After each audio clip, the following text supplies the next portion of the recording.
Hi there, it's Christy with the Chirp YouTube channel. Today I would like to talk about placement into a special needs program or classroom if you are running a special needs program in your church. Of course, this may not apply to some of you who are watching this channel because you are parents or because you are therapists or special ed teachers. So maybe go back and watch a different video this week. But if you are starting a special needs ministry or thinking of starting a special needs ministry, or already running a special needs ministry, but you have some questions on maybe some other ways to do this process, then this would be a good video for you. One way that kids get moved into my program is, of course, when they are already attending this church and their behavior is troublesome. I consider troublesome to be worthy of a special look if the behavior is distracting other kids from learning, or if it is aggressive in any way towards self, others, or property. Those two different areas are very important to pay attention to. And those are the two areas that I direct the rest of our staff to keep me informed about. If there is a child who demonstrates that sort of behavior 3 weeks in a row, we usually talk to the family, of course, every week that we see an aggressive or super distracting behavior. And after 3 times, we start to get the idea that that child is going to need a little more support to be successful and to have a great time at church, which of course we want, because we want kids to love church and to get to know Jesus and love him too. So it's important to us that church is a welcoming and friendly and easy to manage place. If kids are frequently aggressive or super distracting, it's not a good enough, supportive enough environment for them to have a good time and to enjoy the process. So we want to make sure they do, is what I'm saying. In which case, we move the child to our one-to-one classroom, which is our classroom that has more adult support and a quieter environment. Some of our children's ministry classrooms have 25 kids in them. That's not going to be a great placement for a child who has sensory issues, or a child who's had a traumatic brain injury, or a child who has mobility issues. Those things are going to be really difficult to navigate in our typical program. So that's why we have our one-to-one program, where there is more adult support, there are fewer students, and a little more room to move around, and a lot more other kinds of supports, sensory supports, communication supports, behavior supports, all of those things we have that our other classrooms really don't. It's not just a classroom for kids with special needs. A lot of our kids with behavior issues aren't diagnosed with anything. They just aren't able yet to manage themselves in our typical programming without being distracting or aggressive. That is a pretty easy to understand process. What I want to talk to you in a little more detail about today is, what if you have a family who wants to start attending your church and get their kids enrolled in your program, but you don't know anything about this family yet? It's hard to plan for a child you don't know yet. So I'm going to go through my enrollment packet with you in this video so that you can get some ideas about the kinds of questions that you might want to ask and why. Our first question is about physical size. It's very different to welcome a 3-foot 4-inch student who weighs 80 pounds than it is to prepare for a 6'5" student who weighs 250 pounds. Those are very different things. They will affect how much space, physical space you will need, what kind of volunteers you're going to need to schedule with that student, and potentially even if you believe you can safely accommodate that student at all. I have a flexible enrollment process for teens, especially male teens, because most of my volunteer team are women, and most of us are on the small side. So we cannot safely support a large male teen or adult if that teen or adult becomes aggressive. And also, a lot of our students are small, and so we would need a completely separate environment, which we hope to soon open up, but we're not there yet, where we could have our older students. Also, we will need to recruit some physically larger people to help us with that. So as our team grows, that's something that we hope to include. But size isn't the only important thing when thinking about that. Of course, we also need to talk about behavior. My next question is, what sort of behaviors does your child demonstrate when frustrated? I don't really need to know so much about what's happening when the child is happy, unless some of that is also maybe disruptive or self-injurious. But I definitely need to know what happens when all the filters are off, when the child is really upset, when things are not working out how the child wants. I need to know about that so I can be prepared. Once again, it's very different to have a child who pulls her own hair, bites her arm, or hits the table, compared to having a child who tries to strangle other people, or scratches or pinches or bites really hard or throws chairs. It's important to know those things, so that's a great question to ask. And while I'm discussing this with you, I actually do have a packet. It is a Word document with these questions in it, and I send it out to families who are interested in enrolling in our program. They fill it out, and when I get it back is when I start working on finding the appropriate placement for that particular student.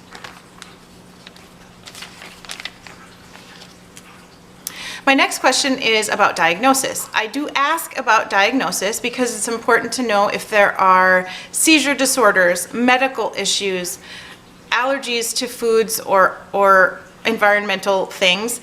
Those kind of medical diagnoses are really important for us to know, so we can be prepared, so we can make sure the classroom is prepared, and so that we make sure that our medical team is aware of whatever additional needs the student might have. It's not as important with things like Down syndrome and autism spectrum disorders. However, what's more important with those is not knowing the diagnosis, but knowing the goals that the child is working on. So that's my next question. What are your child's goals, either on the family service plan or on the individualized education plan at school? The reason I don't place so much value on diagnosis is because you can have two students both diagnosed with an autism spectrum disorder, but both working on completely different things. You could have a student working on staying calm and keeping calm hands, meaning that that student may be aggressive, or you can have a student who's working on learning peers' names and working on personal social interactions. Those are two very different students, and we need to know so we can be well prepared to support the growth at either point. I then ask about how the child communicates. Does your child communicate verbally in full sentences? Does your child use 1 to 2 word phrases? Does your child use one word at a time? Is your child nonverbal? Does your child sign? Does your child use an augmentative device? Most of the kids that I have aren't real successful with their augmentative devices, and I need to do a video about those devices while we're on the topic. So keep your eyes open for that. Perhaps that will be one of my next videos. Vote down below, tell me what you think about that topic. I need to know how these kids are communicating so I can be prepared, so that I can train my volunteers, and so that I, as the manager of this program, can know what to expect. I'm always using communication books. I'll put a link to my little video series on communication books right up there, because they work so great. They're low tech, they're inexpensive, and they really, really do the job in many different ways. I use those with most of my kids, even the ones who are very verbal, because it just supports that language well. And even if the child is upset and can't get the words out, the book is there to support those words coming out. Please get some communication books and use them in your classroom. They are fantastic. Next, I ask about the child's placement at school. It's very helpful for me to know if the child is in A self-contained classroom if the child is in a typical classroom with maybe an aid support person. If the child doesn't have any supports at all, but the parent thinks that it might be best in a church situation. If the child is homeschooled, then I need to know that. This is just a helpful question for finding out a little bit more about what the child's needs might be. Next, I ask about sensory issues. Does your child have any sensory needs that we need to know about? Sensitive to lights, sound, smell? Is your child sensory seeking and so crashes into walls, needs to spin a lot? What are the sensory needs we should be prepared to see? I ask specifically about food allergies. In my classrooms, we do not serve anything that has artificial colorings or flavorings because they're known to cause behavior issues. We do not serve anything with gluten or anything with dairy, because a lot of our families are working on different dietary strategies to help their child, and we want to be supportive of that. So ask the families, make sure that whatever you're going to be serving as a snack or anything else that you might have in the classroom is going to be appropriate for that child. Or make sure that you have snack foods that will be. It's also important for us to know how the student interacts with other kids. Does he run up and try to hug them? Does he pull their hair? Does he try to strangle them? One of the students in my program is in my program because he continually tried to strangle other kids. He just did not know how to interact or express his frustration. That's good for us to know, because then maybe we schedule 2 volunteers with that kid for a while until he kind of reins that behavior in. Maybe we have that kid in an even less crowded classroom that only has 2 other students rather than a classroom that has 5 other students. Maybe we make sure to do sort of a guarding around that child. Whatever the strategy is we decide to use, it's good to know these things in advance. I also ask specifically about the child's reaction to loud noises, because other kids in the class sometimes scream and yell, and if a child has an extreme reaction to a loud noise, then I can place the child in a different classroom at a different time or in a different location so that that screaming child isn't as offensive or isn't offensive to that new student. I do always have headphones on hand, earmuffs probably, but protective ear wear that will prevent noises from being quite as offensive. A lot of my kids don't like those though because they're squeezy and they feel weird, and so sometimes that doesn't work. But good to know about loud noises. Also, not just for other screaming peers, but because we have a really loud music time with flashing lights, and we try to turn the music up a little bit because most of our kids really enjoy that. I want to make sure that one child isn't going to be harmed by that, and if he or she will be, then we can go for a walk, we can make a tent with headphones, we can do all sorts of things to make that less upsetting for that particular child. Another question I ask is, what things might make your kid lose her cool? What might upset your child so that he demonstrates those challenging behaviors we talked about earlier? A lot of times it's stuff like being told no, not getting what she wants, those kind of things. That's good for us to know, and we can be prepared for those behaviors when they happen. And if the child's a hair puller, if we have to not give her what she wants, we can stand back out of the way or wear our hair back. That might be an even better solution. I also ask near the end of this little enrollment sheet if the family thinks that their child might be able to handle our typical programming. Usually families only contact me when the child has issues that are significant enough to mean that the child would have a lot of trouble in our typical programming. So I assume that, but also I want to ask the parents how they feel about that. Do they think they just don't want to push their kid, or they really think that the kid would be distracting or aggressive in our typical programming? That's good for me to know also. After that, I have a sheet that the parents have to initial a few different things showing that they are aware. And the first one is that their child will be enrolled in one particular classroom at one particular service. Right now at my church we have 3 different Sunday services, and we have 2 Saturday services as well, where we do not yet have one-to-one support. But on Sundays, we have 3 classrooms at 3 different services. That's not the right way to say it. We have a classroom at 3 services on Sundays, 8:30, 10, and 11:30.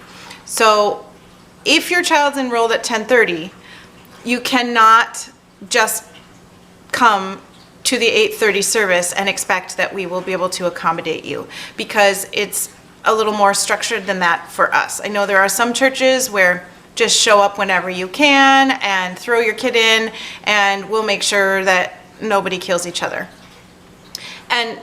These kind of churches typically use more of a babysitting sort of model where they're not exactly sure who will show up, and so they're keeping the kids safe, but maybe they're not necessarily teaching quite as much, or maybe they don't do as much of a sort of structured program as we do. Maybe they do, but they're just a little more flexible. I don't know how that works. I assign volunteers for each particular student who's going to be in each particular classroom. I arrange the classrooms very carefully according to the number of volunteers I have, the number of families who want a particular hour. I take into account which service the family is able to attend and make sure that that's the classroom that they get to be in, if at all possible. And so far, it has always been possible. So I tend to be very structured when it comes to my program, just because I feel like it keeps everybody safe and well-informed better. If your program doesn't work that way, that's fine, make it work for you. But this is how my program works and why I do it that way. The families have to initial, yes, I understand, I am enrolled in the 11:30 classroom, and that is the one I will be attending. They also have to initial that they commit to emailing, texting, or calling me. Nobody has ever called. Emailing or texting me to let me know when they're not going to be there, so that I can reallocate those volunteers. I find it's very important to make my volunteers know how important they are, and if their student just continually doesn't show up, it makes them feel not so valuable, and I find higher turnover with volunteers whose students don't show up more often. So I like families to let me know, and sometimes they forget. Right now we've been on fall break here in Arizona. A lot of school districts have a week or 2 off in October, and so families go out of town and they kind of forget when Sunday comes around that it was Sunday, so they forget, and I'm not super weird about that. But most of the time I would prefer if families let me know and I have them initial that fact. I also ask them to initial the statement that everyone on our team is a volunteer, including me, and there will be potentially some times when the 2 volunteers scheduled for that particular child, they rotate, so every other week, Kathy, Susan, Kathy, Susan. And if Kathy and Susan are not available on the same week, and I can't find somebody else who can fill in with that child, we might not be able to provide one-to-one support for that child that particular week. In that case, I would contact the parents. I would let them know if they could bring a HAB worker, a respite worker, a family member along to support the kid in our classroom. That would be great. Otherwise, we just have to wait till the following week to see that child if I can't find appropriate support. Because my number 1 job is to keep the kids safe. Safety is more important than anything. It's more important than, I just can't think of anything that is more important than safety, because of course if the kid isn't safe, the kid can't learn, the kid can't develop relationships, the kid isn't going to get to know Jesus, the kid isn't going to have a good time, and the families aren't going to enjoy it either because their child wasn't safe. Safety is the important issue. So especially if I have kids who are aggressive in our one-to-one environment, I can't just throw a bunch of those kids together without appropriate adult support, because they will hurt each other or themselves. And that would be terrible. Because I am me and because of how I do things, I also ask the parents to sign a form that indicates that I can share photos and videos of their child with members of the one-to-one volunteer team, as well as with other families who have their kids in our program. I do this because I have a Google Photos album where I upload all sorts of pictures and videos that I take during class, and then families can watch what's happening in class. It's really helpful to families especially those whose kids are new to our program, to know that their kids were having a great time, to get to know some of the volunteers a little bit. I mean, through videos, short videos, usually they're anywhere between 1 to 5 minutes, to be able to be proud of their kids, to be able to see what their kids are up to and how their kids are functioning in our classroom. Sometimes our kids function very differently in our program than they do in their school programs. Who knows why? There are all sorts of reasons, but it's good for family members to be able to see that. There you have it. That is my enrollment packet and the questions that I ask new families who might want to start attending, who might want to enroll their kids in our program. I do always ask that before families get on our short waiting list, that they watch some of our services online or perhaps even attend in person, potentially without their child, so that they know if they even like our church. Every church is different. They might really not like it. It might not be their style. The pastor might not be their cup of tea. The music might not be quite what they're looking for. I don't want them to be involved or to get their kids involved in a church that's not going to be what they're looking for. And yet, in many cases, church is better than no church, as long as it's a Jesus-following church. A lot of times, it's better to go than to not go. And in that case, enroll your kids, even if you don't love the music, even if the pastor's not quite your cup of tea.